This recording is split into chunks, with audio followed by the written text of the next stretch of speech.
मेरा नाम हज़रत हुसैन है। तकरीबन 10 साल से मज़दूरी करना है और ये बेल दिहाड़ी करने है मिसाले का। और कुछ भी नहीं देते है हुकूमत वाले। महीने का तो 20-25 हज़ार रुपये मानते हैं। हुकूमत का ये करना है तो दिहाड़ी थोड़ा से 800 रुपये देते हैं। ये दिहाड़ी तो 1000 चाहिए ना, सारा दिन सहारा होते हैं ना, सुबह आते हैं और शाम तक काम करना है।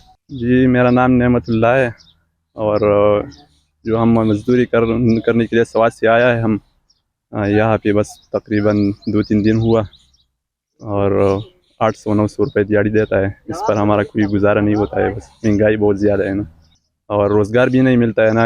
हम सवात से आए बहुत मुश्किल से यहाँ पे हमको काम मिला है। घर को महीने के बस 15-20 हज़ार बेचता है और इधर का आता है। बस हुकूमत को बस हमारी तरफ से यही दरख्वास्त है कि बस हम मज़दूर गरीब लोग हैं और इतना महंगाई में कोई रोज़गार नहीं है तो हमारा कोई गुजारा नहीं हो सकता है ना।